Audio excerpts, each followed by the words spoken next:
School விட்டு வந்த உடனே குழந்தைங்க அம்மா ஏதாவது ஸ்நாக்ஸ் செஞ்சு கொடுங்கன்னு சொன்னாங்க. சரின்ட்டு இன்றைக்கி அன்னாச்சி பழம் இருக்குது, அதை வச்சு கேசரி செஞ்சு தரேன்னு சொல்லிட்டு 1 டேபிள் ஸ்பூன் அளவுக்கு நெய் சேர்த்துட்டு அதெல்லாம் முந்திரி திராட்சைலாம் சேர்த்து நல்லா வறுத்து எடுத்துட்டாங்க. அதே பேனில் 1 டேபிள் ஸ்பூன் அளவுக்கு நெய் சேர்த்துட்டு அதில் 1 கப் அளவுக்கு ரவை எடுத்து நல்லா வறுத்து எடுத்துட்டேன்.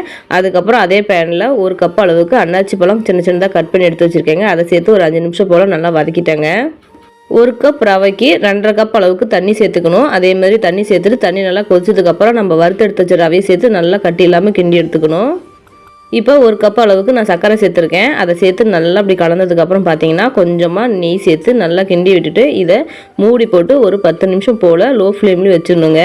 அதுக்கப்புறம் நம்ம வறுத்து எடுத்த முந்திரி திராட்சை சேர்த்துட்டு ஸ்டவ் ஆஃப் பண்ணிட்டோம் அப்படின்னா ரொம்பவே சூப்பராக டேஸ்ட்டான அன்னாச்சி பழம் கேசரி ரெடி. இந்த கேசரியை வந்து அவங்க தாத்தா வீட்டுக்கு கொடுத்துட்டு அதுக்கப்புறம் குட்டிமாவுக்கும் ஜெய்குட்டிக்கும் போட்டு கொடுத்தேன். 2 பேருமே சாப்பிட்டுட்டு ரொம்பவே சூப்பராக இருக்குது அப்படின்னாங்க.